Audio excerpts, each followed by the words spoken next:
Hej og velkommen til. I dag der skal vi se på Sales and Operational Planning. Nærmere bestemt så skal vi ind og se på level-modeller, chase-modeller og mixed-modeller. Det vil altså sige, det er her, hvor vi gerne vil skabe et produktions- eller operationelt flow, der sikrer, at vi har nok medarbejdere ansat, vi kan skabe nok produktion, henhold til vores efterspørgsel og vores lagerniveauer. Vi starter med at se på en level. Sådan der. Vi har forskellige informationer givet her i en opgave. Vi har nogle produktionsomkostninger. Vi giver 350 kroner i produktion per enhed. Vi betaler 65 kroner om året per enhed i lager. Hver eneste af vores medarbejdere kan producere 100 enheder. Det koster os 25.000 kroner at ansætte, og det koster os 35.000 kroner at afskedige en medarbejder. Vi har 0 styks på lager primo, og vi skal også have 0 styks på lager ultimo. Og vi har primo 10 medarbejdere, og det skal vi også have ultimo. Det vi altså gerne vil her, det er at lave en skabelon, eller vi vil gerne lave en øvelse på baggrund af en skabelon eventuelt, hvor vi angiver, hvor mange medarbejdere skal vi have ansat, hvor meget skal vi producere hver måned for at dække vores efterspørgsel, eller lægge på lager, som vi kan bruge senere til at afdække efterspørgsel. Vi må bare ikke have noget på lager til sidst, og vi skal have 10 medarbejdere tilbage. Der er ikke noget loft for sådan princippet, hvor mange vi kan ansætte. Det eneste, der er kravet her i level, er bare, at vi producerer det samme hver måned. Til det formål, der har jeg bygget en skabelon hernede. Så inden vi hopper ud i at lave nogle beregninger, så gennemgår vi lige skabelonen eller gennemgår opsætningen.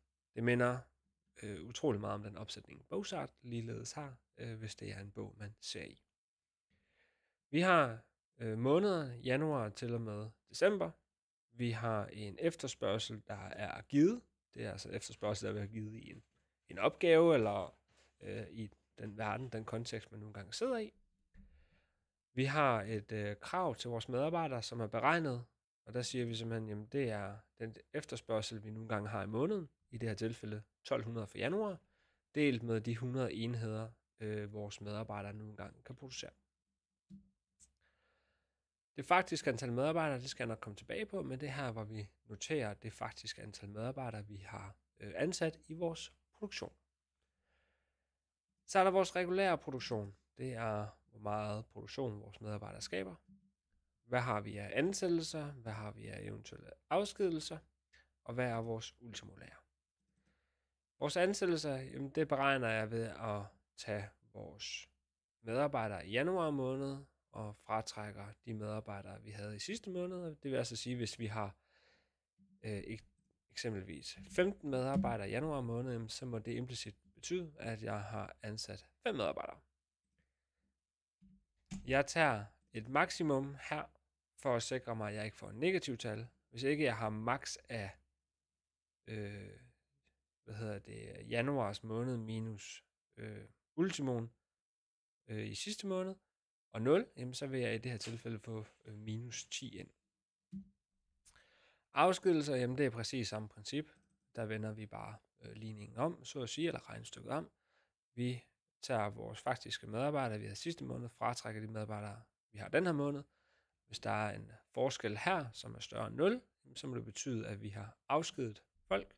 I det her tilfælde i princippet, så står der 0 her, så vil der være 10 afskedelser. Vores lager ultimo, jamen det er vores lager ultimo i sidste måned, det er jo vores primolager, minus den efterspørgsel, der er, det er altså den efterspørgsel, vi ønsker at afdække, og plus den produktion, vi nu engang laver. Gør jeg det for alle måneder hernede af, så har jeg mit løbende lager. Lige nu producerer jeg ikke noget som helst overhovedet, og det betyder, at mit løbende lager ender på minus 24.000, og det er også det, jeg har i min samlede efterspørgsel herude, hvilket giver god mening. Hvis vi skal se på levelplanen, det jeg ønsker, det er at producere præcis det samme i alle måneder. Jeg ønsker at have en fuldstændig stabil produktion. Det betyder, at jeg skal sikre mig, at det antal medarbejdere, jeg ansætter i første måned af året, er medarbejdere, der kan afdække planen hele året igennem. Det jeg helt lavpraktisk gør, det er, at jeg har mit krav til antal medarbejdere per måned. Det kan jeg tage gennemsnitsværdien af hernede. Det betyder, at jeg i gennemsnit har behov for 20 medarbejdere. Jeg kan nu sætte 20 medarbejdere ind i min produktion for januar. Jeg låser cellen her, og så kan jeg kopiere, og jeg kan indsætte min formel. Det vil altså sige, at jeg har 20 medarbejdere ansat kontinuerligt. Jeg ansætter 20 i januar, og så afskeder jeg 20 igen i slutningen af december, så jeg ender på mine 10 samlede ansættelser. Min regulære produktion er dermed 2.000 enheder, det er 24.000 styk. For at se, om min plan er holdbar, der starter jeg med at se, om jeg skulle have en negativ lager på noget tidspunkt. Det har jeg ikke, og det betyder, at jeg har en holdbar plan. Havde jeg haft negative tal herude, vil min plan umiddelbart ikke være holdbar, medmindre at jeg i opgaven får at vide, eller i din setting får at vide, at man kan arbejde med en backlog. Hvis ikke planen er holdbar, skal det helt klart noteres, at der er en udfordring. Nu har vi sat vores produktion op, og nu skal vi beregne vores omkostninger, der er forbundet.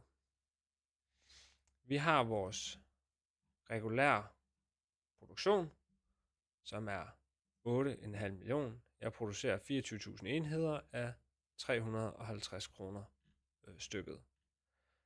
Jeg har ansættelsesomkostninger for 250.000, for jeg ansætter 10, og jeg afskeder alle 10 igen, og det giver samlet afskedelsesomkostninger på 350.000. Og jeg har lageromkostninger på 12,6 millioner. Og på 3,6 millioner, og samlet set, der giver dem omkostninger på 12,6 millioner. Det var en level-model, hvor vi producerer præcis det samme hver måned.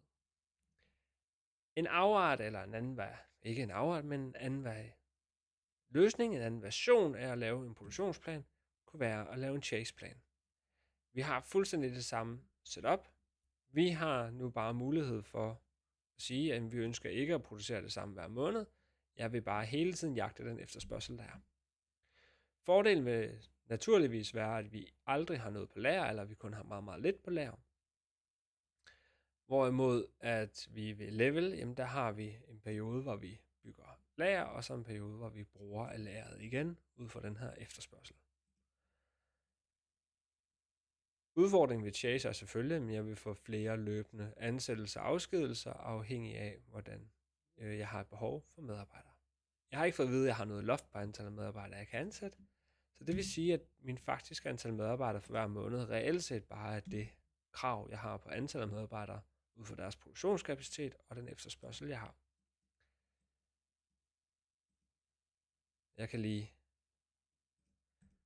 køre den her igennem, så jeg nu har en kolonne her, antal medarbejdere, der angiver det krav, jeg har på antal medarbejdere per måned. Min regulære produktion er nu også variabel. Til gengæld så har jeg også nogle måneder, hvor jeg ansætter meget, meget få i starten, men dog hele tiden ansætter, og så lige pludselig, når jeg har et stort peak i mit produktionsbehov, jamen så ansætter jeg også rigtig mange mennesker. Det er jo ikke sikkert i en praksis verden, at det er realistisk, at vi kan skaffe 25 medarbejdere i en måned, og yderligere 15 medarbejdere måneden efter, men ikke desto mindre, så er det vi accepterer her. Vi kan også se, at måden produktionen er sat op, nu kører vi i hele 100 i vores efterspørgsel, jamen så lykkes det os faktisk at have 0 på lager. Det betyder, at når vi ser på vores omkostninger, jamen så har vi 8,4 millioner kroner i regulære omkostninger. Hvis vi sammenligner med før, så er det præcis det samme, fordi vi producerer i begge tilfælde 24.000.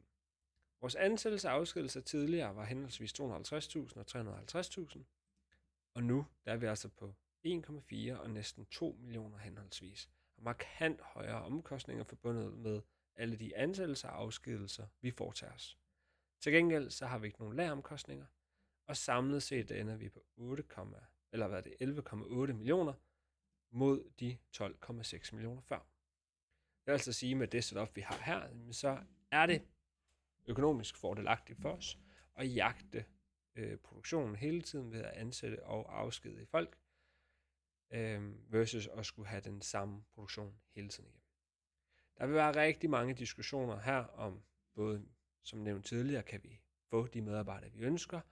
Er det en fordel at kan få folk ind? Vil de nye folk kunne finde ud af at foretage produktion i vores virksomhed, på vores apparater? Er det godt for kulturen osv.? Man diskuterer rigtig meget om det er det værd, og om det så er i det her tilfælde cirka 800.000 kroner værd, at vi laver alle de her afskedelser. Hvis vi skal se på en kombination af det, så er det en mixed. Det er, hvor vi både kan have noget overtidsproduktion, og vi kan også have noget outsourcing. Det er i princippet samme setup som tidligere, udover at vi nu har fået at vide, at vi kan have overtidsproduktion, og det vil koste 470 kroner stykket, og vi har outsourcing, der i det her tilfælde vil koste 530 kroner stykket. Det vil altså sige, at i stedet for at ansætte og afskedige, så kunne vi prøve at lave en model, hvor vi har overtidsproduktion og outsourcing i stedet for. Vi kunne i princippet også vælge at ansætte flere medarbejdere. Vi begynder bare at have så mange variabler, det kan være svært for os sådan rent kognitivt at finde den rigtige løsning. Vi starter med at prøve at lave en model, og så prøver vi at optimere den bagefter. Inden vi hopper ud i at bygge op, så vil jeg lige gå igennem de 2 nye kolonner, vi har fået, der hedder overtidsproduktion og outsourcing. Min overtidsproduktion har jeg en formel, som er lidt ny for os. Jeg prøver lige at zoome ind, så vi bedre kan se den. Jeg har både minimum og maksimum kombineret. Men inden vi sådan begynder at panik over at se formlen og se, at der er noget kompleksitet i det, så prøver vi at forstå den indenfra. Forstået på den måde, at vi starter med kun at betragte maksformlen. Det jeg i virkeligheden siger, det er, at den overtidsproduktion, jeg gerne vil have, der skal jeg tage den efterspørgsel, jeg har, minus den regulære produktion, jeg har, minus mit ultimolære. Det vil altså sige, at hvis jeg har en efterspørgsel på 1200, jeg kun kan producere eksempelvis 1000 styk, og jeg har 0 styks på lager, så mangler jeg jo en produktion på 200 styk for at kan nå min efterspørgsel. Det kan dermed blive min overtidsproduktion. Problemet er, og det er her, hvor det næste led med minimum kommer ind, jeg har et kapacitetsloft på, hvor meget jeg kan producere. Hver eneste af mine medarbejdere kan kun producere det dobbelte i min overtid. Altså det vil sige, hvis de kan producere 100 stykker i dagstimerne, så kan de altså også kun producere 100 stykker i aftentimerne, hvor de laver deres overarbejde. Derfor bliver jeg nødt til at sige, at yes, forskellen mellem min efterspørgsel, min produktion og det, jeg havde på lager, jeg kunne bruge af, jamen den må ikke overstige det dobbelte af, hvad min folk kunne producere. Det vil altså sige, at det må ikke overstige min regulære produktion i princippet. Derfor har jeg brug for at tage det mindste af det, jeg kommer frem til her, og den overtidsproduktion, jeg har til rådighed. For min outsourcing, der gælder det, at der er ikke noget loft. Jeg kan i princippet købe alt, hvad jeg vil outsourcing-mæssigt. Og der vil jeg altså gerne tage det største tal, jeg kan finde af 0, og min efterspørgsel minus min reelle produktion, eller regulære produktion, minus min overtidsproduktion, minus hvad jeg har på lager.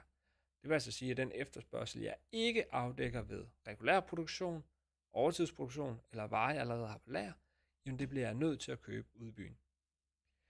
Hvis ikke, at det her tal er positivt, det vil sige negativt, så afdækker jeg al efterspørgselen inden min outsourcing, og så skal jeg altså returnere et 0. Hvis vi her prøver at sige, at jeg prøver bare at sætte 10 medarbejdere på, og den trækker jeg lige ned her, jamen så har jeg en løsning, hvor jeg har 10 medarbejdere ansat, jeg har en overtidsproduktion den første måned på 200 styk, jeg har regulær produktion på 1000, men jeg skal bruge 1200, og jeg har ikke noget på lager, det kræver, at jeg har 200 i overtidsproduktion. Hvis vi går ned for oktober måned, jamen jeg har brug for 5000, jeg har ikke noget på lager, når jeg kommer ind i måneden, jeg kan kun producere 1000 på regulær produktion, jeg kan kun producere 1000 i overtidsproduktion, det er 2000, minus de 5000, det vil sige, at jeg mangler altså 3000 styk, som jeg ikke kan tage fra mit lager, for der er ikke noget, jamen så bliver jeg nødt til at købe det som outsourcing. Og det er altså de 3.000, der står her. Mine samlede omkostninger kan jeg regne sammen hernede efter samme principper som tidligere, og det vil give mig 10,8 millioner. Det vil altså sige, at jeg har sparet 1 million versus min Chase.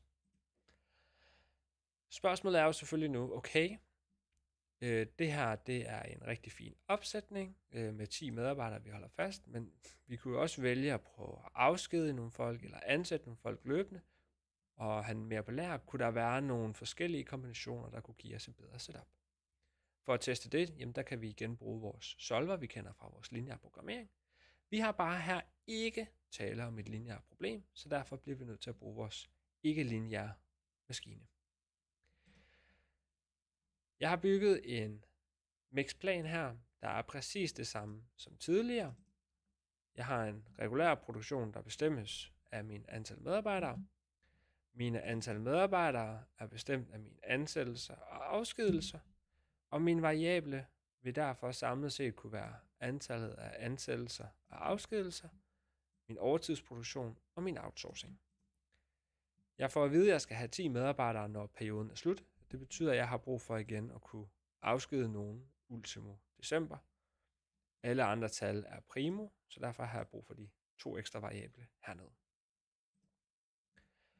Jeg skal have de 10 medarbejdere, og mit lager skal altid være positivt, og er mit lager altid positivt, jamen så afdækker jeg min efterspørgsel. Fordi jeg gerne vil minimere mine omkostninger, så tror jeg ikke på, at jeg får ret meget lager. Og ellers så kan jeg sætte mit lager til at være 0 ultimo, hvis jeg endelig gerne vil det. Jeg tager data, åbner min problemløser. Jeg har bygget problemet herinde. Målsætningen er mine totale omkostninger. Jeg vil gerne minimere. Min variable her er angivet til at være alt det herinde. Jeg har mine medarbejdere til at skal være 10 medarbejdere hernede, og det skal jeg også slutte med.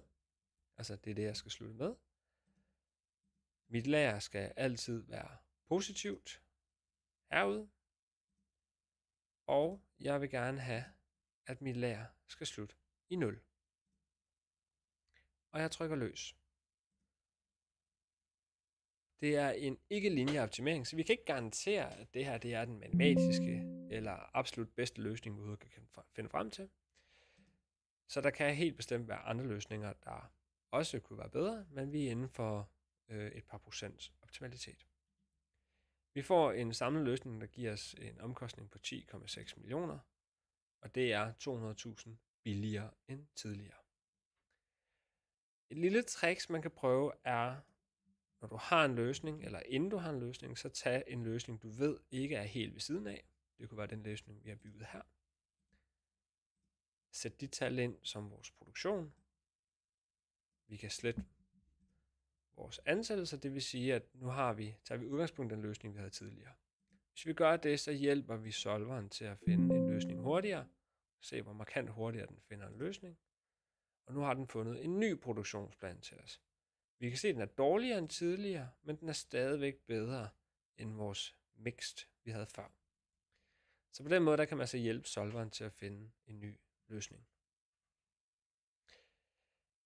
Yes, det var en kort gennemgang af level, chase, mixed, og hvordan vi kan prøve at bruge solver, ikke lineær maskinen, til at optimere vores mixed produktionsplaner. Tak for at se med.